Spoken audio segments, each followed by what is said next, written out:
ये कहानी फ्यूचर की है, जहाँ पर लोगों को काम करने के पैसे नहीं बल्कि मेरिट्स मिलते हैं। दरअसल यहाँ पर 3 क्लास के लोग होते हैं। नंबर 1 अपर क्लास, जो आलीशान आराम की जिंदगी गुजारते हैं, और सेकंड मिडिल क्लास, जो अपनी जिंदगी गुजारने के लिए पैडल मारकर इलेक्ट्रिसिटी जनरेट करते हैं, जिनके बदले उन्हें मेरिट्स मिलते हैं, मतलब पैसे। और थर्ड लोअर क्लास, इसमें जो पैडल मारकर बिजली जनरेट नहीं कर पाते उन्हें डाला जाता है और उनका काम होता है साफ सफाई का। और आगे हम देखते हैं बिंग नामी बंदा सुबह सुबह उड़ता है, उसके चारों तरफ स्क्रीन होती है जहाँ से आर्टिफिशियल सूरज आ रहा होता है और यहाँ तक कि आर्टिफिशियल मुर्गा बांग दे रहा होता है। और अब बिंग जाकर ब्रश करने लगता है और उसके पास से टूथपेस्ट के बदले कुछ मिनट्स लिए जाते हैं। और यहाँ पर जब वो ब्रश कर रहा होता है तभी मिरर में एक पॉर्न साइट का ऐड आता है, जिसे देखना बिंग को जरा भी पसंद नहीं होता, तो उसे स्किप कर देता है क्योंकि उसके पास बहुत सारे मेरिट्स होते हैं, 15 मिलियंस। और इसके बाद वो यहाँ से जाकर पैडल मार के मेरिट्स कमाने लगता है। और हम यहाँ पर देखते हैं बिंग के जैसे यहाँ पर बहुत सारे लोग होते हैं और वो स्क्रीन पर कुछ ना कुछ देखकर पैडल मार रहे होते हैं और किसी से बात भी नहीं कर रहे होते। और यहाँ पर कुछ देर के बाद एक बंदे की सांस फूलने लगती है, इसका मतलब उसे अब लोअर क्लास में डाल दिया जाएगा। और इस बात के लिए डस्टिन नाम एक बंदा उसे बहुत चिढ़ाता भी है। और इसके बाद बिंग अपना काम खत्म करके अपने रूम में आता है और गेम खेलने लगता है। तभी उसके स्क्रीन पर एक हॉट शॉट नामी रियलिटी शो का ऐड आता है। दरअसल यही शो होता है जिसे मिडिल क्लास के लोग हाई क्लास में जा सकते हैं, मतलब ये शो में पार्टिसिपेट करके अपना टैलेंट दिखाना होता है। और जिसका भी टैलेंट जजेस को पसंद आता है तो वो उन्हें वही काम देखकर बाहर ले आते हैं, जहाँ पर वो अपनी मनमाही जिंदगी गुजार सकते हैं। और इस शो को ज्वाइन करने के लिए 15 मिलियन मेरिट्स की जरूरत होती है और बिंग के पास 15 मिलियन मेरिट्स होते हैं, लेकिन वो उसमें इंटरेस्ट नहीं होता क्योंकि उसे लगता है वो जजेस बहुत घटिया है। लेकिन यहाँ पर जब वो एड को देखना बंद कर देता है तो पूरा रूम रेड हो जाता है और जोर से एक साउंड आने लगती है, मतलब ये कि आपको उस एड को देखना ही होगा। अगर आप देखना नहीं चाहते तो उसे स्किप कर सकते हैं, लेकिन उसके लिए 1000 मिनट्स लगेंगे। बिंग के पास बहुत सारे मिनट्स होते हैं तो उसे स्किप कर देता है और अगले दिन फिर से काम पर जाता है। और हम देखते हैं यहाँ पर वही बंदा आता है जिसकी कल पैडल मारते हुए सांस फूल रही थी और उसी की वजह से उसे लोअर क्लास में शिफ्ट कर दिया गया होता है। और इस बंदे का मजाक फिर से डस्टिन बहुत उड़ाता है।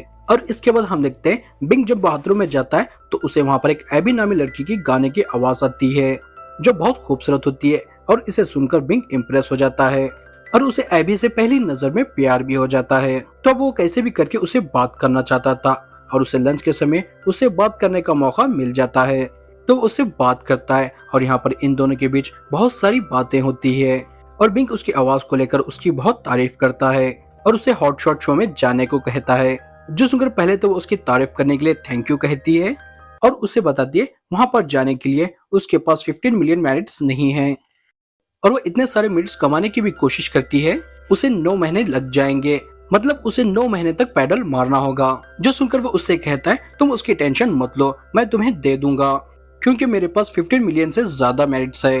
दरअसल पिछले साल मेरा भाई मारा गया तो उसके मेरिट्स भी मुझे दे दिए गए हैं। जो सुनकर वो थोड़ा हैरान होती है और उससे कहती है तुम मुझे क्यों देना चाहते हो, तुम अपने आप पर उसे यूज करो। तो वो कहता है कहाँ पर खर्च करो, इन आर्टिफिशियल चीजों पर, उसका कुछ भी फायदा नहीं है, लेकिन तुम इसका इस्तेमाल करके और अपना टैलेंट दिखाकर इन सब चीजों से आजाद हो सकती हो। जो सुनकर वो पहले तो हिचकिचाती है फिर मान जाती है, जिससे बिंग बहुत खुश होता है और उसके लिए हॉट शॉट की टिकट भी खरीद लेता है और उसे भेज देता है, जिसे देखकर एबी भी बहुत खुश होती है और उसे फ्लाइंग किस भी भेजती है, जिसे देखकर बिंग पगला जाता है। और इसके बाद वो अगले दिन शो के लिए जाने लगते हैं और यहाँ पर एबी उसे अपना पेपर का बनाया हुआ खिलौना देती है, जिसे लेकर बिंग बहुत खुश होता है। और इसके बाद वो दोनों एक दूसरे का हाथ पकड़ते हैं, मतलब कि एबी भी उसे पसंद करने लगी थी। और इसके बाद वो दोनों अंदर जाते हैं जहाँ पर इनके जैसे ही बहुत सारे और भी लोग होते हैं जो अपना टैलेंट दिखाकर यहाँ से आजाद होना चाहते हैं, लेकिन शो वाले उन सबको इग्नोर करके एबी को वहाँ से स्टेज पर ले जाते हैं। और यहाँ पर स्टेज पर जजेस में से एक बंदा एबी का बहुत मजाक उड़ाने लगता है और उसके साथ गंदे गंदे बात करने लगता है, जिसे सुनकर एबी बहुत नर्वस हो जाती है, लेकिन वो जैसे तैसे अपने आप को संभाल कर अपनी खूबसूरत आवाज में एक सॉन्ग गाती है जो सभी जजेस को बहुत पसंद आता है। लेकिन जजेस उसे कहते हमारे पास ऑलरेडी बहुत सारे सिंगर हैं, तो हम तुम्हें सिंगर की तरह नहीं ले सकते, लेकिन तुम बहुत खूबसूरत भी हो तो हम तुम्हें ऑन इंडस्ट्री में ले सकते हैं। जो सुनकर वो बहुत घबरा जाती है और बिंग भी उसे ऐसा करने से मना करता है, तो शो वाले उसे वहां से ले जाते हैं और जजेस एबी को कहते हैं क्या तुम अपनी पूरी जिंदगी पैडल मारोगी या ऐश करोगी? और ऐसा ही बोलते बोलते वो सारे जजेस उसके ऊपर दबाव डालने लगते हैं और यहाँ तक कि ऑडियंस भी उसे हाँ करने को कहती है, तो वो मान जाती है और हाँ कह देती है। लेकिन इससे बिंग को बहुत बुरा लगता है क्योंकि वो एबी से सच्चा प्यार करता था और उसे यकीन था एबी ऐसा नहीं कर सकती। और जब यहाँ पर वो अपने रूम में बैठकर गेम खेल रहा होता है तभी उसके स्क्रीन पर एबी का ऐड आता है जिसमें वो एक लड़की के साथ पॉप साइट पर होती है, जो देखकर बिंग अपनी आंखें बंद कर लेता है क्योंकि वो अपने प्यार को किसी और के बिस्तर में नहीं देखना चाहता था। लेकिन उसके ऐसे ही करते ही पूरा रूम रेड हो जाता है और जोर से आवाज आने लगती है, तो उसे स्किप करने लगता है। लेकिन अब इसके पास इतने मिनट्स नहीं होते जिसकी वजह से उसे पूरा ऐड देखना पड़ता है। लेकिन उसे ये देखकर बहुत गुस्सा आता है तो स्क्रीन को मार मार कर उसे फोड़ देता है और एक कांच का टुकड़ा उठाकर अपने पास रख लेता है और वो यहाँ पर तय करता है वो भी अब हॉट शो पर जाएगा और एबी को ऐसे करने के लिए मजबूर करने के लिए उन सब जजेस की बैंड बजा देगा। लेकिन उसके पास इतने सारे मेरिट्स नहीं होते तो वो दिन रात पैडल मारने लगता है और मेरिट्स कमाने लगता है और उन्हें बचाने के लिए लोगों का झूठा खाना भी खाने लगता है और साथ ही में डांस की प्रैक्टिस भी करने लगता है वहाँ पर जाकर परफॉर्म करने के लिए। और अब ऐसे ही कई महीने बीत जाते हैं और वह आखिरकार 15 मिलियन मेरिट्स कमा लेता है और उसे हॉट शॉट के शो की टिकट भी खरीद लेता है।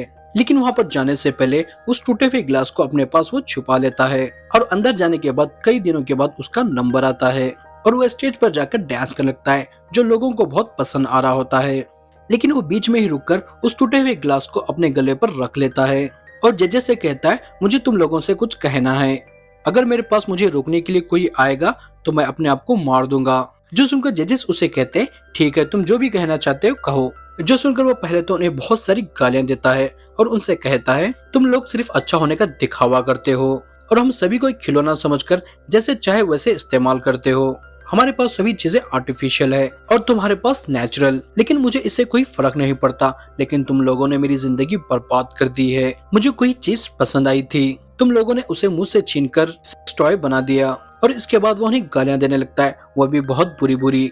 लेकिन यहाँ पर यह सब सुनकर जजेस उसे बाहर निकालने के बजाय उसकी बहुत तारीफ करते हैं सच्चाई बताने के लिए और यहाँ तक कि उसे इस शाम का विनर भी घोषित कर देते हैं क्योंकि सभी को लग रहा था ये सिर्फ एक एक्ट है, मतलब वो एक्टिंग कर रहा है और सभी जजेस को उसकी एक्टिंग बहुत पसंद आती है। तो एक जज उसे अपने शो में एक्ट करने के लिए ऑफर करते हैं, जो देखकर वो बहुत हैरान तो होता है लेकिन वो भी ये मौका नहीं गंवाना चाहता तो वो भी हाँ कर देता है। और इसके बाद हम देखते हैं एक बंदा पैडल मारते हुए बिंग का शो देख रहा होता है जहाँ पर बिंग उसी ग्लास को अपने गर्दन पर रखकर मोटिवेशन दे रहा होता है, वो भी गालियों के साथ। और इसके बाद हम देखते हैं बिंग एक बहुत बड़े कमरे में होता है जहाँ पर कोई स्क्रीन नहीं होती, सभी नेचुरल होता है, मतलब बिंग उस जिंदगी से आजाद हो गया होता है। और इसी के साथ ये मूवी यहाँ पर खत्म हो जाती है। तो दोस्तों इस कहानी से हमें क्या सीखने मिला? मुझे तो ये देखकर शहनाज गिल की वो बात याद आ गई, तेरा कुत्ता कुत्ता मेरा कुत्ता टॉमी। मतलब कि जब तक सामने वाला गलत कर रहा है तो तुम्हें भी गलत लगता है, लेकिन जैसे ही तुम वही करते हो तो तुम्हें सही लगने लगता है। जैसे बहुत बड़ा एग्जाम्पल दिल्ली का है। दिल्ली की सरकार उतरी थी पॉलिटिक्स में करप्शन को हटाने के लिए और जैसे ही सत्ता में आ गए वही लोग करप्शन में फंस गए। बस मैं इतना ही कहूंगा क्योंकि ज्यादा कहूंगा तो हो सकता है मेरे पर भी कोई एफआईआर कर दे।